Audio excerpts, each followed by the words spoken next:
अस्सलामुअलैकुम, कैसे हैं आप सब। उम्मीद करती हूँ आप सब बिल्कुल खैरियत से होंगे। और हमने अपना ग्राफिक डिज़ाइनिंग का कोर्स स्टार्ट कर दिया है और फर्स्ट लेक्चर में हमने उसका इंट्रोडक्शन देखा था और यहाँ तक हमने एंड किया था कि हमारे डिज़ाइन एलिमेंट्स कौन कौन से होते हैं। एक दफ़ा अगेन हम नेम्स देख लेते हैं कि point, space, line, size, form, typography, pattern, colour, texture और इमेज, ये हमारे डिज़ाइन एलिमेंट्स कहलाते हैं। अब आज का हम अपना लेक्चर स्टार्ट करते हैं। इसमें हम इन एलिमेंट्स को जो है डिटेल्स में स्टडी करेंगे। तो सबसे पहले हम अपना पॉइंट्स को जो है यहाँ पे देख लेते हैं कि पॉइंट होता क्या है। सिंपल सब आपका एक स्मॉलेस्ट पार्टिकल, फंडामेंटल पार्टिकल होता है जिसको हम डॉट भी कहते हैं और पॉइंट भी कहते हैं। तो ये इसको रिप्रेजेंट किस तरह करते हैं हम, एक सिंपल ये पॉइंट किस तरीके से डॉट की फॉर्मेशन होती है और इसको आप इस तरह से जो है अपने पॉइंट को जो है वो रिप्रेजेंट कर सकते हैं। सेकंड एलिमेंट हमारा लाइन है। लाइन पॉइंट से ही फॉर्म होती है। किसी भी दो पॉइंट को जब आप ज्वाइन करते हैं, एक दूसरे से कनेक्ट करते हैं, तो वो आपकी लाइन की फॉर्मेशन करता है। पॉइंट से फिर हम आगे जो है अपनी लाइन की फॉर्मेशन करते हैं। अच्छा, अब लाइन जो है वो डिफरेंट टाइप्स की होती हैं। जैसे कि यहाँ पे कुछ टाइप्स की आपके पास लाइन है। आपके पास स्ट्रेट लाइन होती है, स्लांट लाइन होती हैं और कर्व शेप की आप लाइन जो है वो बना सकते हैं। ये तमाम टाइप्स जो है वो लाइन की जो है आप अपने डिजाइन्स में इस्तेमाल करते हैं। अच्छा, अब हम ये कर्व लाइन किस तरीके से ड्रॉ करते हैं, किस तरीके से पॉइंट्स को ज्वाइन कर करके आप जो है वो कर्व लाइन ड्रॉ करते हैं, ये तमाम चीज़ें हम जब अपने सॉफ्टवेयर में टूल्स को देख रहे होंगे, कौन कौन से टूल्स यूज होते हैं इन सब लाइंस को ड्रॉ करने के लिए, वहां पे हम प्रॉपर जो है स्टडी करेंगे। थर्ड एलिमेंट जो है हमारा शेप है। अब जब आप पॉइंट्स को फर्दर किसी हाइट और विड्थ में ड्रॉ करते हैं तो वो आपकी शेप की फॉर्मेशन कर लेते हैं। अब लाइन से हम थर्ड स्टेप आगे आ गए हैं कि जब हम अपनी लाइंस को विड्थ और हाइट की डायरेक्शन में जो है उसको ड्रॉ करना स्टार्ट करते हैं तो वो हमारी कोई ना कोई शेप को जो है वो क्रिएट करती हैं। अब यहाँ पे देखें एग्जांपल्स दी हुई हैं कुछ शेप की आपको, circle shape, square, hexagonal, star, ये तमाम आपकी क्या है, शेप्स हैं। शेप के लिए भी आपका सॉफ्टवेयर में, इलस्ट्रेटर में और फोटोशॉप दोनों में अलग से एक आपका टूल होता है, वहां से आप कोई भी शेप जो है लेकर उस टूल को यूज करते हुए आप ड्रॉ कर सकते हैं। अच्छा, अब शेप के बाद हमारा जो फोर्थ एलिमेंट आता है वो है हमारा पैटर्न। देखिए पैटर्न क्या होता है, पैटर्न हम कहते हैं ना, एक ही पैटर्न है, एक ही चीज है, एक ही लुक है, एक ही पैटर्न है। हम अपनी वैसे नॉर्मल लाइफ में ये वर्ड हम यूज कर रहे होते हैं, हम फेमिलियर हैं इस वर्ड से। तो इसी तरीके से ग्राफिक डिजाइनिंग में अगर आप किसी भी एक चीज को आप रिपीट कर रहे हैं, एक ही फॉर्म को आप रिपीट कर रहे हैं और उसका डिफरेंट जो है वो आप पैटर्न बना दे रहे हैं शेप्स का, तो वो आपका पैटर्न कहलाता है। किसी भी चीज को our tendency to make meaning and order to find a pattern in things। देखिए आप किसी भी चीज में पैटर्न जो है वो फॉर्म कर सकते हैं। अब यहाँ पे कुछ एग्जांपल्स दिए हुए हैं आपको कि एक स्क्वायर बॉक्स लिया हुआ है। अगर आप इस स्क्वायर बॉक्स को बार बार जो है वो ड्रॉ कर रहे हैं तो ये देखें ये एक पैटर्न फॉर्म कर रहा है। एक स्ट्रेट लाइन में आपके बॉक्सेस ड्रॉ हो गए हैं और ये एक बहुत ही खूबसूरत पैटर्न जो है आपको दे रहा है। अब आप फर्दर इसी को जो है कॉपी करते जाएं, कोई डिफरेंट आप इसकी पोजीशंस चेंज करते जाएं। जैसे नीचे देखें आपको स्टार्स का ये हमने एक बहुत ही खूबसूरत पैटर्न जो है वो हमने क्रिएट किया हुआ है कि एक ऊपर जो है स्टार की लाइन आपने ड्रॉ की हुई है, फिर नीचे आपने पोजीशन चेंज करके इस स्टार को जो है वो आपने पुट कर दिया। तो ये देखें कितना अच्छा है कि पैटर्न फॉर्म हो रहा है। अब आप पूरा इसको इस तरीके से ड्रॉ करते जाएं तो ये बहुत ही खूबसूरत पैटर्न जो है वो एक हमारा बन जाएगा। नीचे इसी तरीके से देखें आपको आपके एक स्मॉल सर्किल है, फिर थोड़ा सा उससे साइज में बड़ा सर्किल है, फिर स्मॉल फिर बड़ा, फिर स्मॉल फिर लार्ज, फिर स्मॉल फिर लार्ज।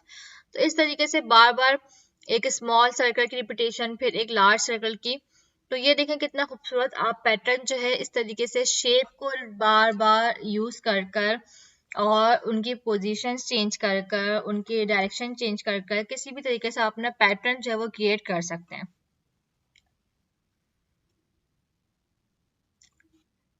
टेक्सचर क्या होता है? देखिए टेक्सचर जो है किसी भी सरफेस की फील को हम कहते हैं, फीलनेस को हम टेक्सचर कहते हैं। अब ये टेक्सचर जो है वो आपका रफ भी हो सकता है, स्मूथ भी हो सकता है।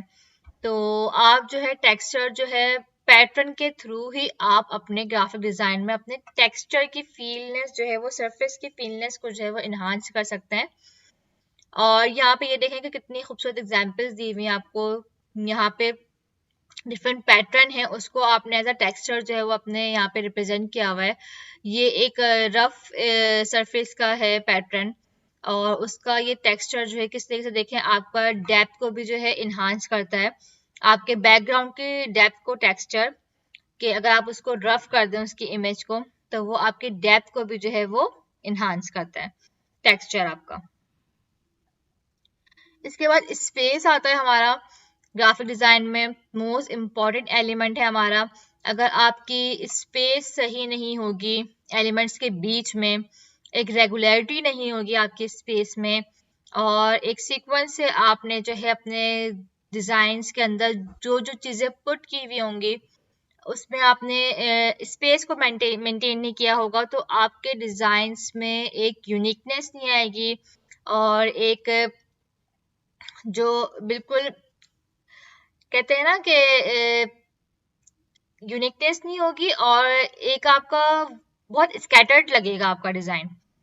तो स्पेस का बहुत ख्याल रखना पड़ता है डिजाइन को क्रिएट करते हुए, एलिमेंट्स को रखते हुए कि कहाँ हमें इमेज को पुट करना है, कहाँ हमें टेक्स्ट का हमें एरिया कितना देना है, कहाँ हमें अपनी मेन हेडिंग को रखना है, कहाँ हमें उसके बाद सब हेडिंग्स को रखना है। तो उन सब के बीच में जो स्पेस होता है वो बहुत इंपॉर्टेंट है, उसका ख्याल रखना बहुत जरूरी है। ऐसा नहीं हो कि एक एलिमेंट के जैसे आपने दो इमेज रखी हैं, दो आपने शेप्स जो है वो आपने यूज की हैं, उसके बीच में आपने साइज जो है वो कम रख लिया, उसके बाद आप दूसरे एलिमेंट ड्रॉ कर रहे हैं उसमें आप साइज ज्यादा रख रहे हैं, स्पेस ज्यादा रख रहे हैं।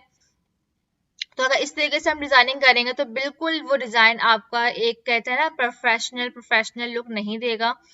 तो स्पेस जो है वो दो तरह से होते हैं, एक हमारा पॉजिटिव स्पेस कहलाता है और एक हमारा नेगेटिव स्पेस कहलाता है।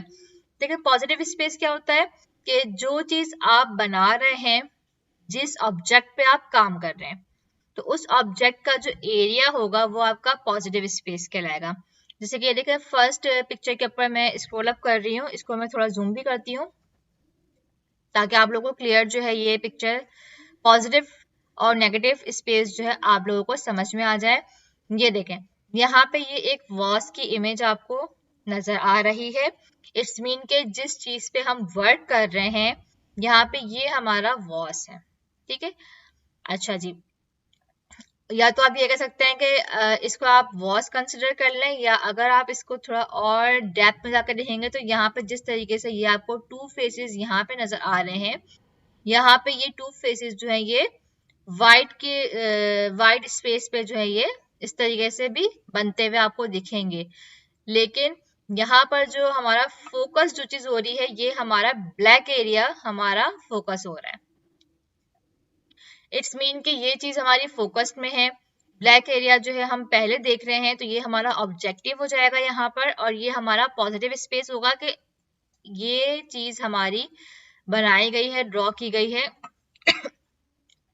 और ये हमारा ऑब्जेक्टिव का एरिया है, तो ये हमारा पॉजिटिव स्पेस है। अच्छा, अब नेगेटिव स्पेस क्या होता है कि बैकग्राउंड, यहाँ पे हम व्हाइट को अपना बैकग्राउंड कंसिडर कर रहे हैं, तो ऑब्जेक्ट के अलावा जो हमारा बैकग्राउंड एरिया होता है, जो हमारा एम्प्टी एरिया होता है डिजाइन के अंदर, वो हमारा नेगेटिव स्पेस कहलाता है। जैसे कि यहाँ पे आप देखें कि यहाँ पे आपके दो ब्लैक में फेस जो है ये आपके, या अगर यहाँ पे आप देखें तो वॉस यहाँ पे भी आपको बनता हुआ क्रिएट होगा, लेकिन यहाँ पे आपको फेस जो है वो ज्यादा हाईलाइट हो रहा है। तो यहाँ पे ब्लैक में हमारे जो दो फेसेस हमें हाईलाइट हो रहे हैं ये हमारे ऑब्जेक्टिव का एरिया हो गया है, तो ये हमारा पॉजिटिव स्पेस हो जाएगा। और हमारा नेगेटिव स्पेस क्या होगा कि ये हमारा इसके व्हाइट का जो बैकग्राउंड है ये हमारा इसका नेगेटिव स्पेस है। तो सिंपल पॉजिटिव स्पेस वो जिसमें आपके ऑब्जेक्ट हो, जो भी आपके ऑब्जेक्टिव का एरिया है, जो भी आपके एलिमेंट्स का एरिया है, वो तमाम आपका ग्राफिक्स के अंदर पॉजिटिव स्पेस होगा। और उन एलिमेंट्स के अलावा जो उनके अराउंड का एरिया है और जो उनके बैकग्राउंड का एरिया है वो आपका नेगेटिव स्पेस कहलाता है।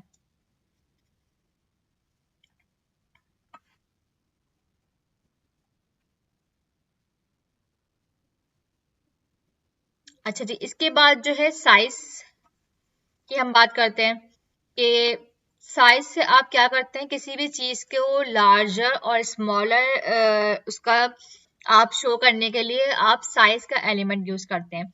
कि अगर आपकी कोई भी चीज इंपॉर्टेंट होगी उसका आप साइज ऑब्वियसली लार्ज रखेंगे, और जो चीज आपकी इंपॉर्टेंट नहीं है उसका साइज हम अपने डिजाइन में स्मॉल रखते हैं। जैसे कि अब यहाँ पे देखें, बहुत ही ये खूबसूरत सा इमेज मैंने लिया है। इसमें एक बहुत ही क्यूट सा, देखें आपको बच्चा नजर आ रहा है। सबसे पहले जब आप इस पिक्चर को फोकस कर रहे हैं, आप देख रहे हैं, तो सबसे पहले आपको इस पिक्चर पे क्या चीज दिखेगी? ऑब्वियसली सी बात है, सबकी नजर जो सबसे पहले इस क्यूट से बेबी पे ही जाएगी। क्यों जाएगी? क्योंकि हमने इसका साइज लार्ज रखा हुआ है और बाकी चीजें जो है as compare to this baby वो जो है हमारे स्मॉल साइजेस में। तो इसी तरह हम अपने डिजाइन में भी करते हैं कि जिस चीज को हमें हाईलाइट करना होता है, जिस चीज को हमें इम्पोर्टेंट रखना होता है, जो हमारा मेन फोकस होता है, उस चीज को हम अपने डिजाइन में साइज के अकॉर्डिंग लार्ज या बिगर कर कर अपने एलिमेंट्स की जो है वो अरेंजमेंट करते हैं। अब देखें यहाँ पर जो है एक पोस्टर है रॉक म्यूजिक फेस्टिवल का। तो नाम से ही आपको पता चल रहा है कि किस चीज का पोस्टर है, और इस नाम को इसीलिए जो है साइज में लार्ज रखा गया है। सबसे पहले आपका फोकस इसी पे जाएगा कि ये रॉक म्यूजिक फेस्टिवल है। फिर बाकी आगे फर्दर इसमें डिटेल्स हैं, डिजाइनिंग है। तो ये वो सब जो है उनके एलिमेंट्स का साइज जो है वो नॉर्मल है as compare to this small है। तो ये हमारा साइज का एलिमेंट होता है डिजाइन के अंदर। इसका पर्पस यही होता है कि जो चीज आपकी इंपॉर्टेंट हो उसका साइज आप लार्ज रखें, और जो चीज आपकी नॉर्मल हो, इंपॉर्टेंस ना हो, उनके साइजेस आप स्मॉल रखें। इसके बाद जो हमारा एलिमेंट आता है वो टाइपोग्राफी है। टाइपोग्राफी बहुत इंपॉर्टेंट है ग्राफिक डिजाइन के अंदर। अगर आपने फॉन्ट अच्छा यूज नहीं किया होगा अपने ग्राफिक डिजाइन में, और एक से ज्यादा आपने अगर फॉन्ट जो है वो यूज कर लिए हों, तो भी आपका डिजाइन बिल्कुल अच्छा नहीं लगता। एक यूनिटी होनी चाहिए आपके डिजाइन में, और यूनिटी आप सबसे ज्यादा अगर क्रिएट कर सकते हैं अपने डिजाइन के अंदर तो वो अपने टेक्स्ट के थ्रू ही कर सकते हैं। जितनी आपके टेक्स्ट के अंदर सिंप्लिसिटी और यूनिटी होगी, उतना ही आपका डिजाइन जो है वो प्रोफेशनल लुक देगा, और उतना ही आपका डिजाइन जो है देखने में अट्रैक्टिव लगेगा। सिंपल होगा आपका डिजाइन और देखने में भी बहुत अट्रैक्टिव लगेगा।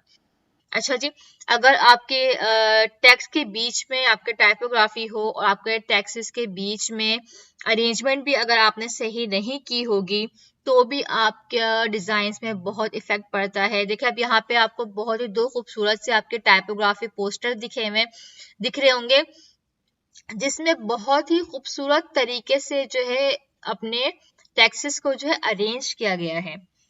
पूरा उनका जो एक मैसेज है उन्होंने टाइपोग्राफी के थ्रू जो है वो डिलीवर किया है। इसके अंदर और कोई एलिमेंट यूज नहीं किया हुआ इस डिजाइन के अंदर।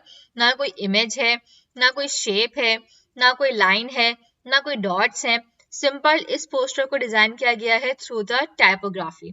तो अगर आपका फोकस टाइपोग्राफी पर हो और आपका मेन जो है डिजाइन ही टाइपोग्राफी के ऊपर हो, तो उन डिजाइन्स में, उन पोस्टर्स में जिसमें मेन हमारा फोकस टाइपोग्राफी के थ्रू डिजाइनिंग करना होता है, तो वहां पे आपके फॉन्ट्स बहुत अच्छे होने चाहिए। आपको फॉन्ट्स की नॉलेज होनी चाहिए कि अगर आप फूड से रिलेटिव कोई पोस्टर डिजाइन कर रहे हैं तो फूड्स के डिफरेंट फॉन्ट्स आते हैं, वो आपको पता होने चाहिए। या आप गेमिंग के कोई पोस्टर डिजाइन कर रहे हैं तो गेमिंग के बहुत ही डिफरेंट खूबसूरत स्टाइलिश डिफरेंट ही स्टाइल होता है गेमिंग के फॉन्ट्स का, टाइपोग्राफी उनकी करने का। तो वो फॉन्ट्स आपको पता होने चाहिए। प्रोफेशनल आप कोई बिजनेस के पोस्टर बना रहे हैं तो उसके लिए कौन से फॉन्ट्स यूज होते हैं, वो आपको पता होना चाहिए। ये सब चीज़ें हम फर्दर जो है आगे जो है प्रॉपर पूरी डिस्कस करेंगे। मैं आपको फ़ॉन्ट्स भी बताऊंगी, फ़ॉन्ट्स को डाउनलोड करना भी बताऊंगी कि फ़ॉन्ट्स आप किस तरह कहाँ से डाउनलोड कर सकते हैं। ये तमाम चीज़ें आप देखेंगे। टाइपोग्राफी के बाद हमारा जो एलिमेंट आता है वो इमेज है।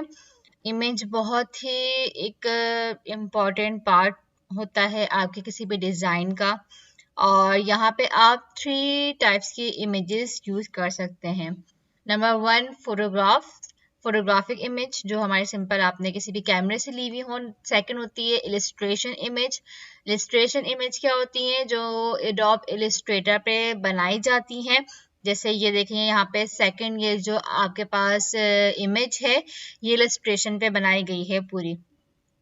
तो इस टाइप की इमेजेस को इलिस्ट्रेशन इमेज कहते हैं। और थर्ड हमारी जो होती हैं वो पेंटिंग्स है, कि सिंपल आप पेंटिंग टाइप की इमेजेस भी यूज कर सकते हैं अपने डिजाइन में। तो ये 3 टाइप्स होती हैं इमेजेस की। आप इसमें से कोई भी टाइप यूज कर सकते हैं और अपने ग्राफिक डिजाइन को बहुत ही खूबसूरत सा लुक दे सकते हैं। अच्छा जी, इमेज के बाद हमारे पास कलर आता है, जो हमारा लास्ट एलिमेंट है हमारी लिस्ट का। और कलर स्टडी करने के लिए आपको थोड़ा सा हम इसको डिटेल में स्टडी करेंगे, क्योंकि कलर के डिफरेंट टाइप्स हैं, सब कैटेगरीज हैं, और वो आपको पूरी उसकी नॉलेज होनी चाहिए। आपको ये पता होना चाहिए किस तरीके से आप कलर्स को इंटरेक्ट करवा सकते हैं और किस तरीके से आप कंबाइन करते हैं किसी भी कलर को, तो वो क्या इफेक्ट क्रिएट करते हैं, न्यू इफेक्ट्स क्या आते हैं, न्यू कलर्स उसमें कौन से बनते हैं। ये तमाम चीजें हम पढ़ेंगे और फिर हम देखेंगे जो हमारा कलर व्हील होता है ग्राफिक डिजाइनिंग में, जिसमें जिसे हम यूज करते हैं कॉमनली, वो कलर व्हील की पूरी फॉर्मेशन कैसे होती है, इसको डिटेल में हम नेक्स्ट लेक्चर में देखेंगे। तब तक के लिए अल्लाह हाफिज।